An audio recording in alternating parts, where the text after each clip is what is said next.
Hello. Welcome to iCut academy. Last class हम लोगों ने इलेक्ट्रिसिटी चैप्टर स्टार्ट किया था। उसमें हम लोगों ने चार्ज पढ़ा था और हम लोगों ने पढ़ा था electric current. Charge Q equals to n e और electric current I equals to Q upon t. इन दो चीजों को हम लोगों ने डिटेल में पढ़ा था। अब हमारा टॉपिक है electric potential. Electric potential electric potential जिसे हम लोग रिप्रेजेंट करते हैं लेटर V से। इलेक्ट्रिक पोटेंशियल रिप्रेजेंट करते हैं लेटर V से और इसकी एसआई यूनिट वोल्ट ही होती है। इसकी एसआई यूनिट वोल्ट और वोल्ट भी हम लोग V से कहते हैं। कुछ लोग इलेक्ट्रिक पोटेंशियल P से भी डिनोट कर देते हैं, वो भी सही है, लेकिन जनरली लोग इलेक्ट्रिक पोटेंशियल V से ही डिनोट करते हैं। होती क्या इलेक्ट्रिक पोटेंशियल समझने के लिए आपको एक बात समझनी होगी। सपोज करो कोई एक चार्ज है, चार्ज, वो चार्ज बहुत ही इन्फिनिटी पे है, इन्फिनिटी बहुत ही दूर। उस चार्ज को आप ला रहे हो, उस चार्ज को आप लेकर के आए इस पॉइंट ए पर। इन्फिनिटी पे एक चार्ज थी, उस चार्ज को आप लेकर के आए हो पॉइंट ए पर। आप जब चार्ज को लेकर के आ रहे हो तो आप कुछ वर्क कर रहे हो, ये वर्क कर रहे हो, ये टोटल वर्क डन किया आपने किसी एक चार्ज को इन्फिनिटी से यहाँ तक लाने में। ये जो आपने वर्क डन किया है, इसे अगर आप पर यूनिट चार्ज कर दो, ये जो आपने वर्क डन किया है इसी को टोटल चार्ज से डिवाइड कर दो, तो जो ये चीज मिलेगी इसे ही हम लोग कहते हैं इलेक्ट्रिक पोटेंशियल। इसे ही हम लोग कहते हैं इलेक्ट्रिक पोटेंशियल। सपोज करो 10 कूलम की चार्ज थी, 10 कूलम की चार्ज थी, 10 कूलम की चार्ज इन्फिनिटी पे थी, 10 कूलम की चार्ज इन्फिनिटी पे थी। इसे आप खींच कर खींच कर खींच कर लाते जा रहे हो, लाते जा रहे हो, लेकर आ गए आप पोटेंशियल इस पॉइंट क्यू पर। आपने सपोज करो 100 जूल का वर्क किया, आपने वर्क किया 100 जूल का। 10 कूलम के चार्ज को इस पॉइंट क्यू पे लाने के लिए आपने 100 जूल का वर्क किया, तो 1 कूलम के चार्ज को लाने के लिए कितना वर्क किया होगा? 1 कूलम के चार्ज को लाने के लिए आपने 100 divided by 10 equal to 10 joule per coulomb का वर्क किया होगा। आपने किया होगा 10 जूल का वर्क 1 कूलम के लिए। ये जो जूल पर कूलम है, या जो ये 1 कूलम के चार्ज को खींच के लाने के लिए जो आप वर्क डन करते हो, इसी को हम लोग कहते हैं वोल्ट, इलेक्ट्रिक पोटेंशियल। तो अगर डिफाइन करनी हो तो हम लोग कैसे कहते हैं? It is the work done, it is the work done in bringing in bringing, it is the work done in bringing unit charge from from infinity from infinity to the point, किसी point पे। It is a work done in bringing unit charge from infinity to the point. किसी point पे लाने के लिए आपने जितना work done किया है पर यूनिट चार्ज, उसे हम लोग कहते हैं इलेक्ट्रिक पोटेंशियल या electric potential at the given point. So electric potential V equals to W upon Q, work done per unit charge. Electric potential होती है V equal to W upon Q। SI unit इसकी volt होती है, इसकी SI unit volt होती है। उसके बाद क्वेश्चन आता है define SI unit, define SI unit of electric potential, define SI unit of electric potential. अब इलेक्ट्रिक पोटेंशियल की SI यूनिट को डिफाइन करना है। याद करो लास्ट टाइम मैंने क्या बताया था, SI यूनिट जब भी डिफाइन करनी हो, SI यूनिट जब भी डिफाइन करनी हो तो इसमें कुछ याद करने जैसी चीज नहीं है। आपको बस ये समझ आनी चाहिए कि जिस चीज की SI यूनिट डिफाइन करनी है उसका आपको फॉर्मूला लिखना है। Now we have to define the SI unit of electric potential, so we will just write the formula for electric potential that is equal to W upon Q। Next मैंने क्या बोला, इस V की जगह आप क्या लिखोगे? 1 वोल्ट। W की जगह क्या रखोगे? 1 जूल। और Q की जगह क्या रखोगे? 1 कूलम। ये जो चीज आपने लिखी है 1 volt equal to 1 joule upon 1 coulomb, इसी बात को आपको स्टेटमेंट में बोलनी है। कैसे बोलोगे?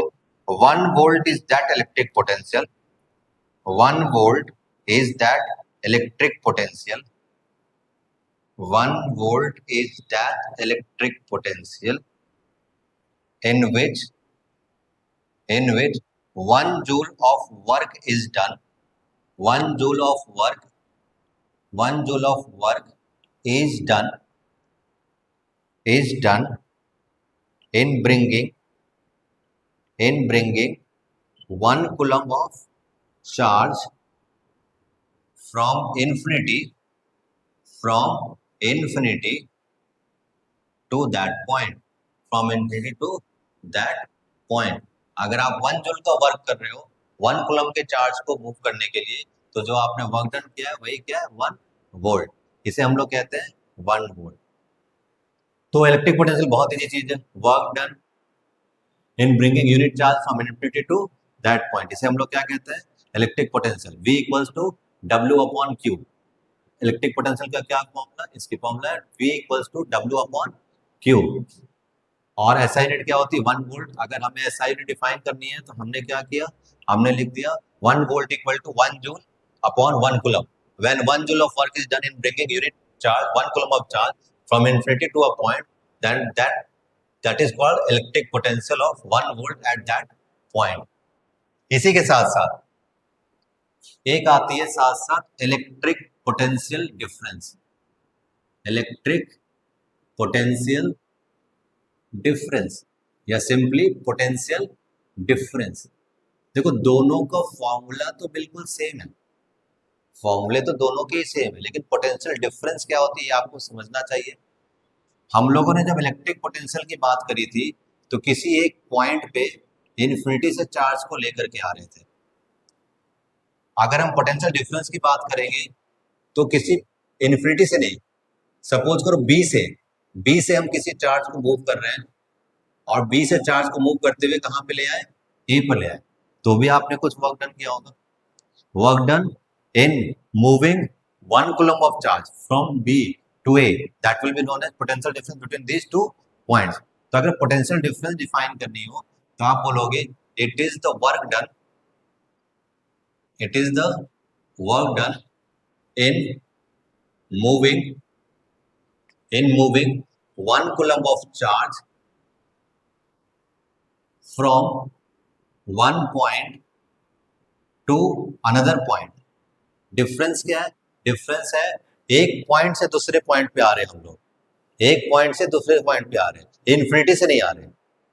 1 coulomb of charge from one point to another point, it is a work done in moving 1 coulomb of charge from one point to another point।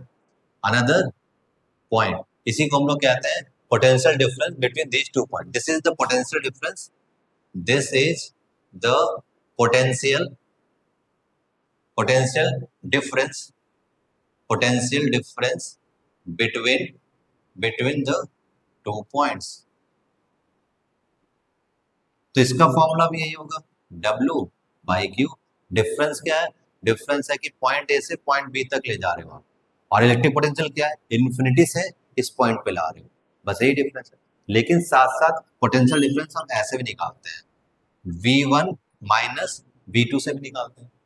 Suppose करो इस पॉइंट ए की पोटेंशियल V1 थी, इस पॉइंट बी की potential V2 थी, तो दोनों के डिफरेंस क्या है, V1 माइनस V2। चाहो तो आप V2 माइनस V1 भी लिख सकते हो, डिफरेंस V1 माइनस V2 या फिर V2 माइनस V1। तो ये पोटेंशियल डिफरेंस अगर यहाँ पे इस दोनों पॉइंट की लिखनी है तो potential difference V2 minus V1 भी लिख सकते हो, ये भी सही है, और potential difference V1 minus V2 ये भी सही है। ये दोनों के दोनों पोटेंशियल डिफरेंस ही है, और होती क्या है, work done per unit charge. तो इलेक्ट्रिक पोटेंशियल हम लोगों ने क्या पढ़ा, electric potential W by Q होती है, और पोटेंशियल डिफरेंस ये होती है V1 माइनस V2। आप चाहो तो आप V2 माइनस V1 भी लिख सकते हो। ये हमारी इलेक्ट्रिक पोटेंशियल और ये हमारी इलेक्ट्रिक पोटेंशियल डिफरेंस। जबकि इलेक्ट्रिक पोटेंशियल डिफरेंस हम लोग वर्क डन बाय चार्ज भी लिख सकते हैं। डिफरेंस क्या है, इस वाले में है कि आप इन्फिनिटी से चार्ज को ला रहे हो किसी एक पॉइंट पे, और इस वाले में क्या है कि पॉइंट बी से सपोज करो पॉइंट ए पे ला रहे हो, इन दोनों पॉइंट के बीच की पोटेंशियल के डिफरेंस को पोटेंशियल डिफरेंस कहते हैं।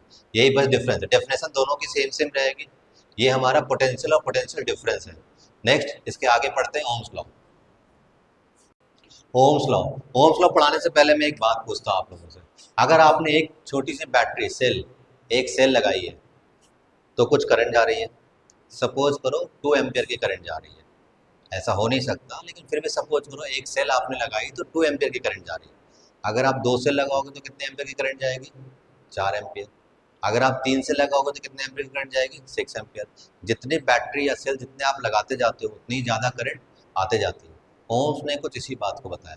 ओम्स ने ये बताया कि किसी पर्टिकुलर टेम्परेचर पे, मतलब किसी कांस्टेंट टेम्परेचर पे जो पोटेंशियल डिफरेंस होती है वो करंट के डायरेक्टली प्रोपोर्शनल होती है।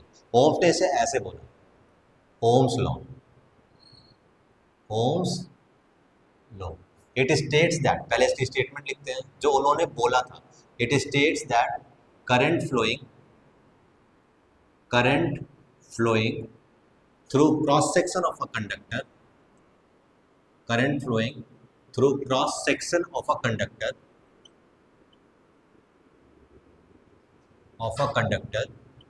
is directly proportional to, is directly proportional to proportional to potential difference, potential difference across its ends at constant temperature, at constant temperature। तो ओम्स लॉ के अकॉर्डिंगली जो current थे वो डायरेक्टली प्रोपोर्शनल थे potential difference के। ये तो हम लोग जानते भी हैं। जितनी ज़्यादा battery, battery is the source of potential difference. ये हमेशा याद रखो, जो बैटरी होती है वही सोर्स ऑफ पोटेंशियल डिफरेंस होती है। किसी कंडक्टर के अक्रॉस अगर आपने बैटरी लगा दी तो बैटरी क्या करेगा, इन दो पॉइंट के अक्रॉस पोटेंशियल डिफरेंस क्रिएट करेगा, और जैसे ही पोटेंशियल डिफरेंस क्रिएट होगी तो करंट फ्लो करेगी from high potential to low potential. Battery का क्या काम है, बैटरी किसी कंडक्टर के अक्रॉस पोटेंशियल डिफरेंस क्रिएट करती है, और पोटेंशियल डिफरेंस जैसे ही आती है वो करंट फ्लो करती है। ओम ने ये बताया कि जो करंट फ्लो करेगी वो प्रोपोर्शनल है पोटेंशियल डिफरेंस की। अगर पोटेंशियल डिफरेंस 2 टाइम्स करोगे तो करंट भी 2 टाइम्स होगी, पोटेंशियल डिफरेंस 3 टाइम्स करोगे तो करंट भी 3 टाइम्स होगी। तो उन्होंने बोला it states that current flowing through cross section of a conductor is directly proportional to potential difference across its end at constant temperature. तो उनके accordingly I proportional to V थी। इसे हम लोग ऐसे भी लिख सकते हैं, V proportional to I. V को मैंने इधर लिख दिया, आई उधर लिख दिया, और लिखना भी पड़ेगा वी प्रोपोर्शनल टू आई। और आपको पता होगा जब हम प्रोपोर्शनलिटी की साइन हटाते हैं, प्रोपोर्शनलिटी की साइन हटाते हैं और इक्वल टू लाते हैं तो एक कांस्टेंट होती है। यहाँ पर वो कांस्टेंट क्या है, यहाँ वो कांस्टेंट है आर। तो V equals to I R, ये ओम्स लॉ है। R is the constant, R क्या है, ये एक कांस्टेंट है किसकी, ओम्स लॉ की। और इस कांस्टेंट क्या होगी, ये V upon I, R equal to क्या होगी, V अपॉन आई। और ये कहलाती क्या है, ये कहलाती है रेजिस्टेंस। और इसकी एसआई यूनिट क्या होती है, इसकी एसआई यूनिट होती है ओम, जिसे हम लोग सिंबल बनाते हैं इस तरीके से, ओम। रेजिस्टेंस अगली क्लास में पढ़ना है, रेजिस्टेंस को भी डिटेल में पढ़ना है। अभी के लिए हमें पढ़ना है Ohm's law. What is Ohm's law, it states that at constant temperature the current flowing through the conductor is directly proportional to potential difference and V equals to I R. Potential equals to current into resistance, potential equal to current into resistance.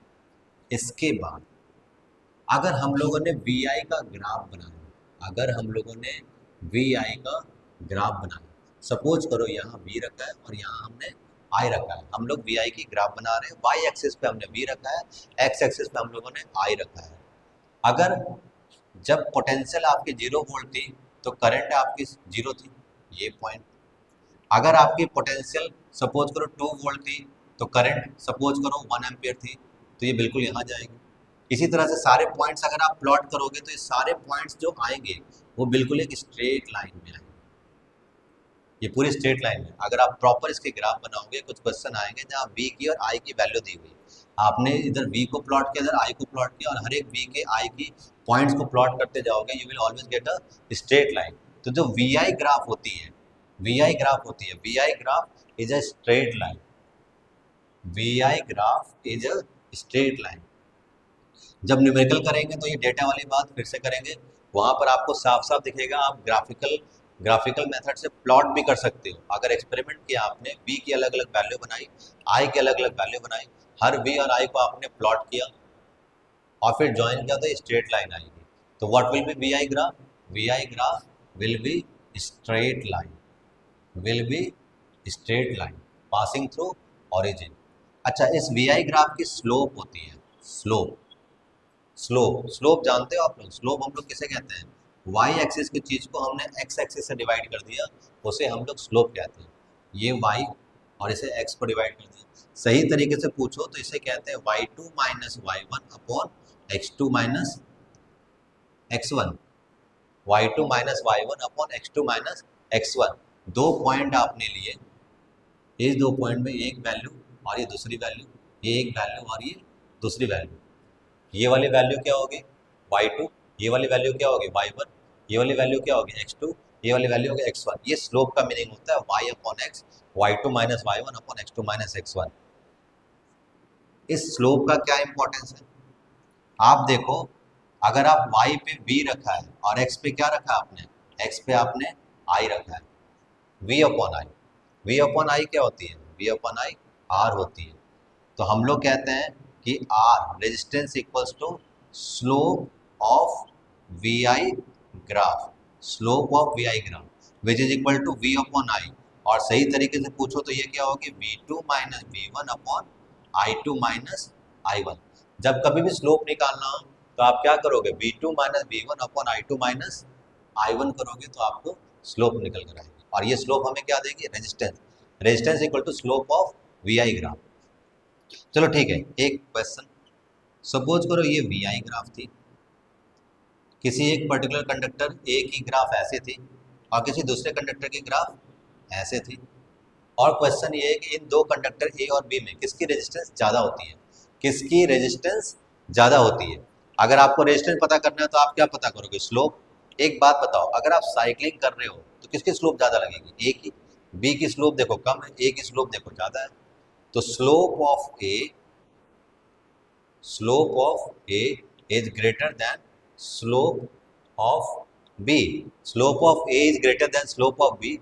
ए की जो slope है B की slope से क्या है, ज़्यादा है। अगर ऐसा है तो resistance of A is greater than resistance of B, resistance of A is greater than resistance of B. ये हमारी है ओम्स लॉ।